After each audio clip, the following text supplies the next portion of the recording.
Hello, I've got a nice straightforward one for you today. This is the Wellerman C Shanty, which was very popular a couple of years ago. I did extensive videos on it with the Anglo concertina, but today I'm going to do it on the DG Melodeon. I'm going to do it in the key of E minor. So our main row is going to be our D row, the outside row, so that will have the normal heads. And our other row, the G row, will have the diamond shaped heads. And don't forget, that's peculiar to my music. Now we do change position a couple of times, but actually it will feel like we're in one position all the way through because of the staggered nature of the two rows, so that it's going to be nice and comfortable, nice and straightforward. We have a pickup bar, bar 0, and it says bellows almost closed because we've got an awful lot on the pull coming up, so we want just enough in the bellows to play that first push note, that D, that note there. Now this instrument is fourth button start, so the fourth button down on the push is D. You may have a third button start instrument, in which case it will be the third button down that you play first. So just enough in the bellows to play that single note. There's no chord behind it, NC, and we are in position home. So our first finger is on our root note, so fingers 2, 3 and 4 are placed sequentially underneath, like that. We have a time signature of 2-2. Think of that as 4-4 and you won't go far wrong. It's just to make sure we don't have loads of horrible looking semi-quavers to worry about. It just makes the music a lot easier, and we have sort of two main groups in each bar worth a minim each, or worth 2 quarter notes each, but it's just an easier way of writing it out. Don't worry about the time signature. Think of it as 4-4 and you won't go far wrong. I'm certainly going to count it like it's a 4-4. So you're going to count 1, 2, 3 and come in on that fourth beat of the bar on that D. Like I say, it's on the push, and then you're into the next main bar. Now our first complete bar sounds like this. Very, very simple. The timing is 1, 2 and 3, 4. We have crotchet 2 quavers, crotchet, crotchet. Now the button that we played in our pickup bar, which for me was button 4 on the push, I simply play the same button, pull out, gives me the E, play it 4 times, like I say, crotchet 2 quavers and a crotchet, 1, 2 and 3, then I go to the button below, which is G on the pull, finger 2, so, now remember all of this is on the D row, on the outside row here, okay? Now our bass line, very simple, we have E bass, E minor, E bass, E minor. Now E bass is button 2, inside row, pull. And I use finger 2, and E minor is the button above that, pulled out, finger 1.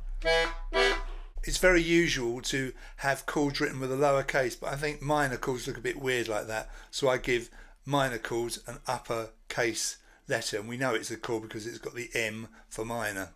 So you've got E bass, E minor, E bass, E minor, a typical pa.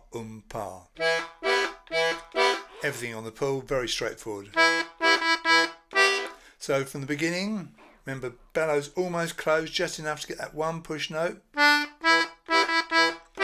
even so, as you pull out, you should be economical because you're going to find yourself with a real armful of bellows before long. Now, bar number 2. Now, the pickup bar is called bar 0. The bar that we've just done is bar 1. So the one we're about to do is bar 2, this one along here. And it's a very straightforward bar. As you can see, it's 4 B notes with E bass, E minor, E bass, E minor.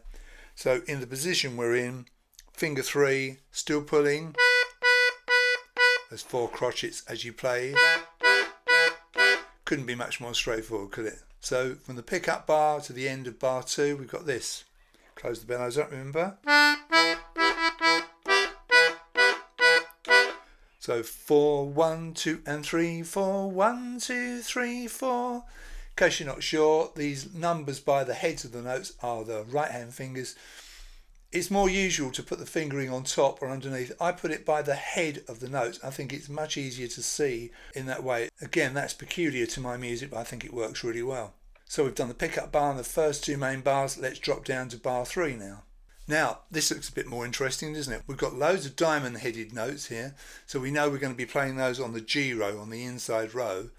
It says A minor 7th, AM 7th in brackets, because what you're going to do with the left hand amounts to that. This is what we do. I'll do the left hand first, I think.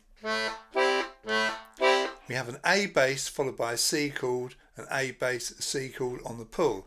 So the A bass, the capital A there, is button 2, outside row pull, finger 2, and the C chord, the small C there, is button 3, inside row, finger 3, pull. So if we were to play those two buttons together, you'd have an A minor 7th.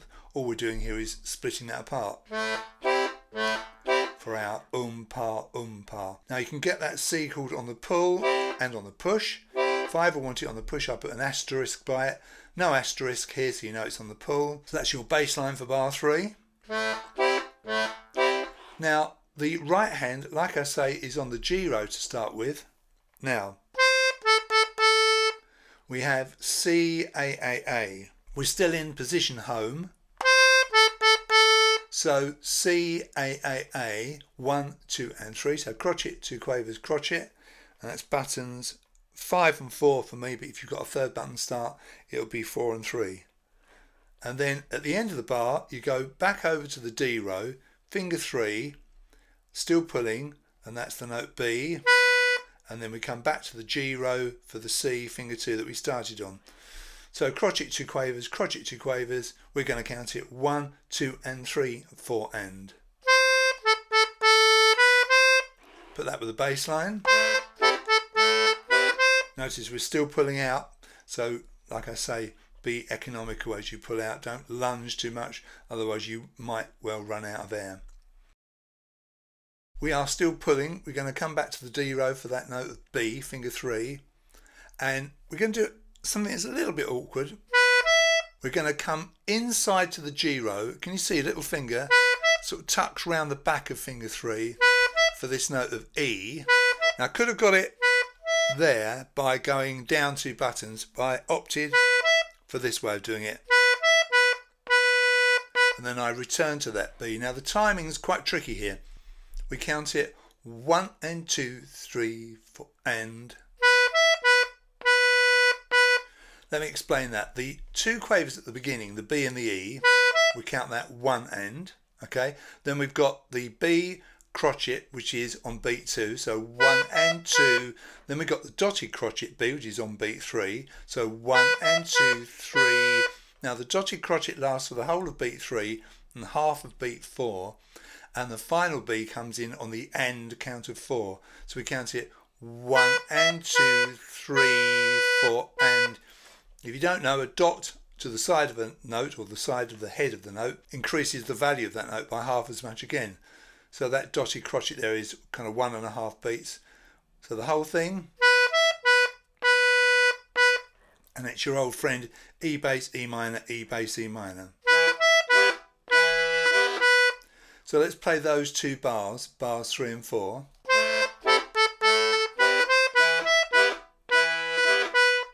Okay, we are still pulling, don't forget.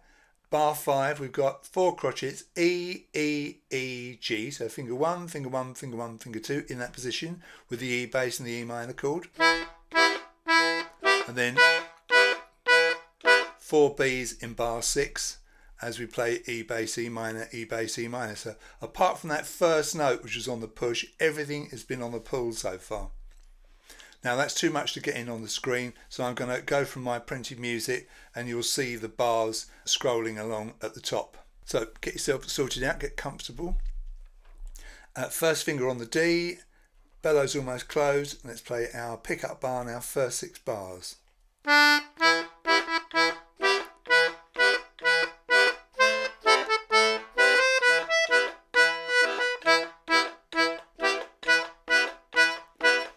See how far those bellows have come out. It's a long way. This is a very small Melodeon, so if you have a bigger Melodeon, the capacity will be better. It won't be so much strain on your air capacity, but still be careful of it. So you'll be glad to know at the beginning of bar 7 you get to do some pushing, which is good news. Otherwise you're probably going to run out of air. We're still in the same position. The whole of bar 7 is on the push. We start off on the G row for the note B, finger 2. Which for me is button 5, might be 4 for you, don't forget. Come over diagonally to the D row, finger 3, that's the note A. Back to the G row diagonally with finger 1, we play the G note twice. And then back to the D row, finger 2, and the note is F sharp.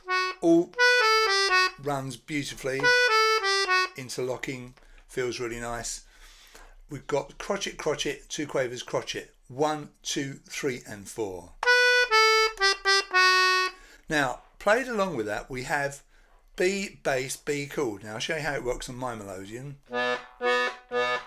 Now you might notice that my B chord sounds a bit strange. It's actually a B5, there's no third in it. What makes a chord major or minor is the third in it. Now there's no third in this chord, there is no D sharp, because a B chord is B, D sharp and F sharp. I've only got B and F sharp.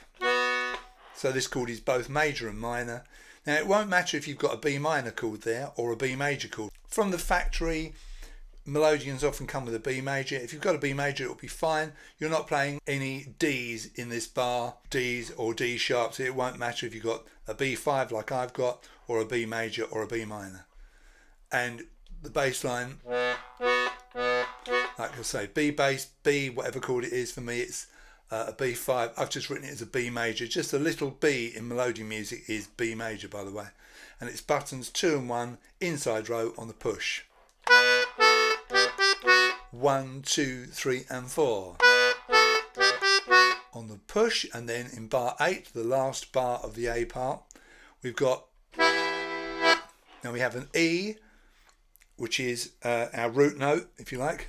It's button 4 D row or button 3 D row pull. I've written it as a minim, so it's 2 beats. So you've got an E bass and an E minor chord with that E note, and I play it, hold it for 2 beats and do a little eruption. That's another little sharp tug, isn't it? So bars 7 and 8. I'm going to play the whole of the A part now, and you will see the bars ticking over at the top of the screen. Bows closed, remember?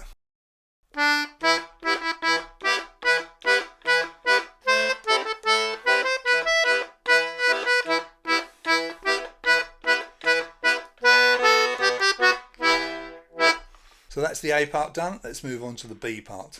I haven't labelled the parts A and B. I should have done that perhaps. I'll do that after the video, so the music you receive will have that. But bar 9 is the start of the B part, or if you like, the chorus. The other part is the verse.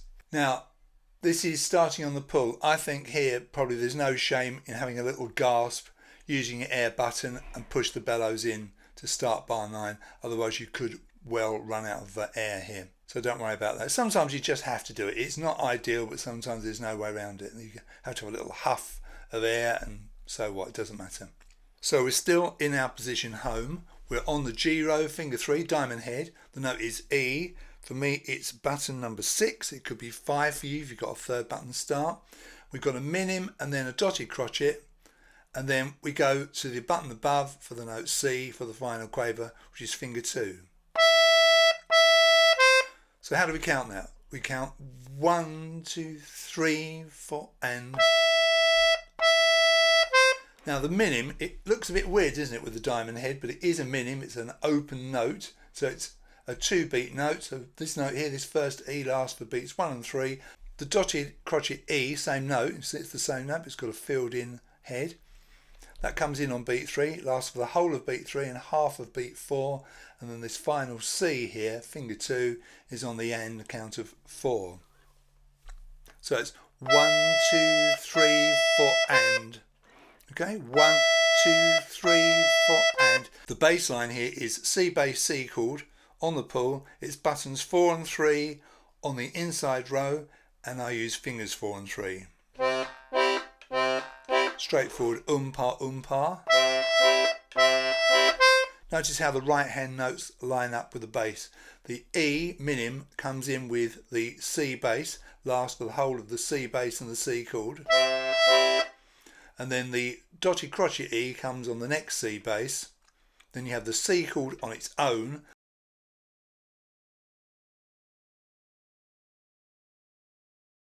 And then the final C right hand note comes in after you've played that final C chord. So you can see how it all kind of interlocks. And the overall counting, 1, 2, 3, 4 and. Okay, so pretty straightforward. In bar 10 we're going to be pushing. We've got D, D, B, B, B. Now we've got Finger 3, notice we're still on the G row, diamond headed notes, same position. 1 and then we come to the button above and we play 3 Bs, crotchet, dotted crotchet quaver. That's 2, 3, 4 and. So the whole bar there, 1 and 2, 3, 4 and. Now we've got G basses here, that's buttons 4 and 3, outside row push, G bass, G chord, G bass, G chord. Notice how it all lines up. The G bass goes with the first D note on the right hand side. The G chord comes in with the B.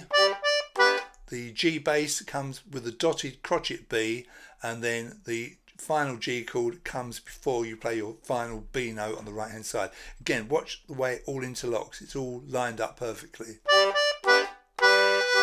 The overall timing, 1 and 2, 3, 4 and. So those 2 bars.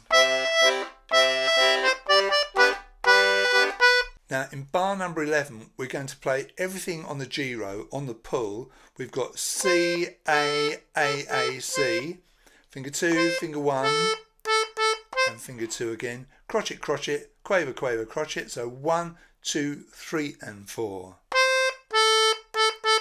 Notice the way I vocalise the timing. This is something I always do, and the thing I always say is if you can say it, you can play it. Remember to keep the numbers equidistant. 1, 2, 3, 4, 1, 2, 3, 4, 1, 2, 3 and 4, 1, 2, 3 and 4, and you can see the 3 and is where you've got these 2 quavers with this beam across. It's our old friend A minor 7th, so it's our cross row chord of A bass, C chord. Remember it's everything on the pull.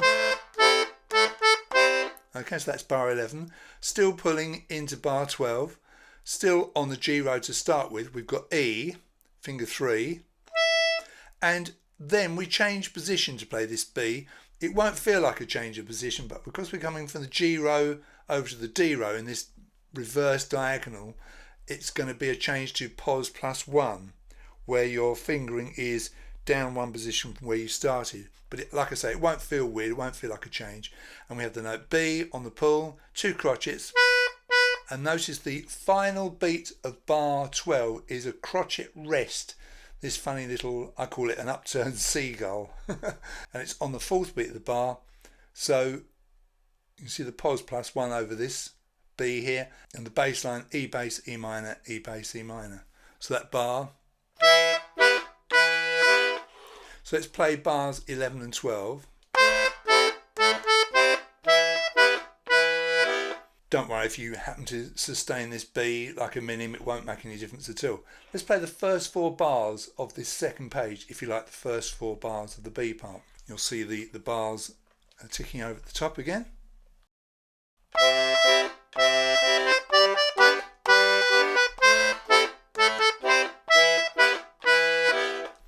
Okay, pretty straightforward. Let's move on.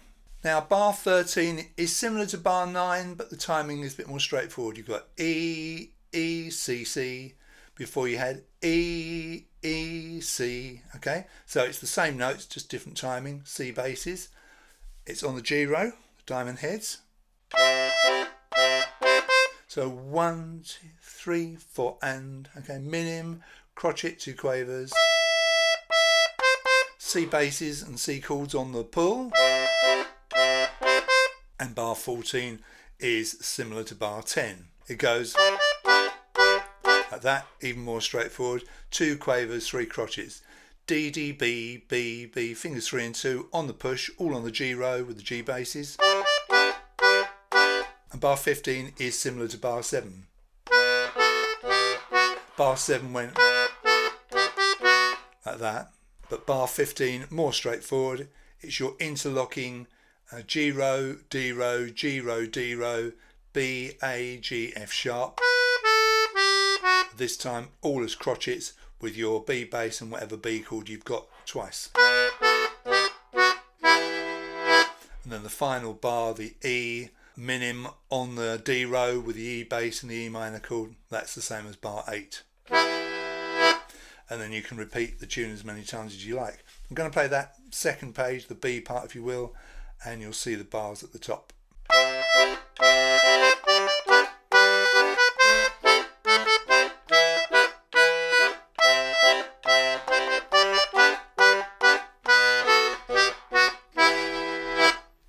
Okay, so I'm going to play the tune through a few times now as a complete performance. And you'll probably notice when I go to restart each time, again, a little huff of the bellows as I get in, so I've got plenty of air for all those pull notes.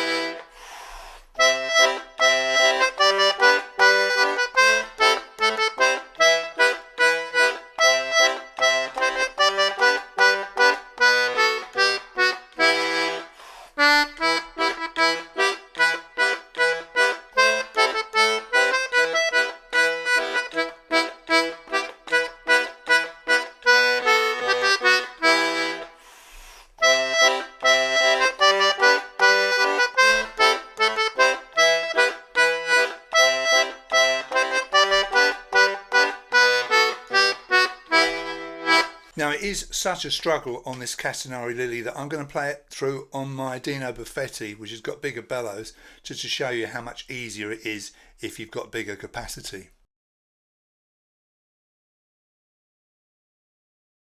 Be careful when you get to bar 7 that you don't take a grateful lunge inwards with the push and have this massive burst of volume.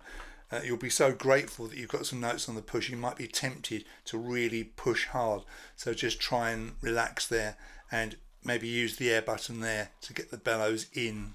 Okay, it's quite a technique, this air button thing, and I have a video which you can see here if you click.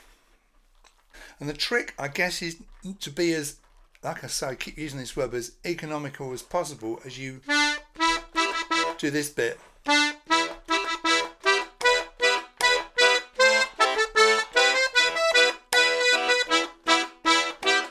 By the time you get to that bit, you're pretty well extended, aren't you? And like I say, start as closed up as you dare. I mean, just experiment with how little you can get away with.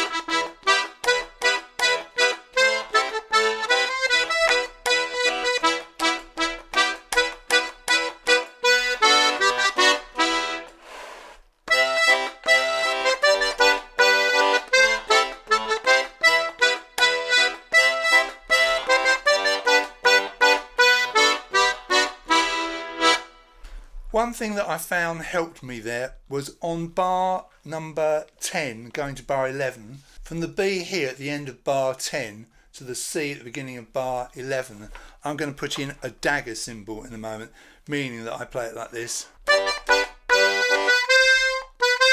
Now I'm going to play that C by reversing the bellows rather than doing another button press there, and that just helped me quite a bit.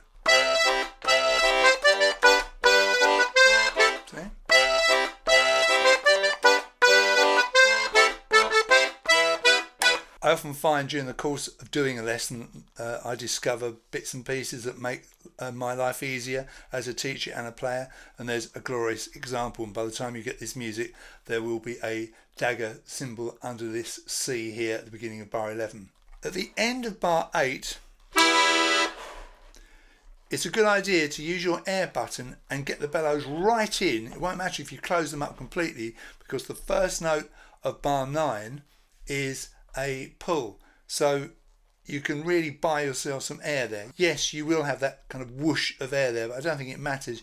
You've got to get in any case, so you might as well get right in and buy yourself plenty of air. Just a little bit of an extra tip for you there.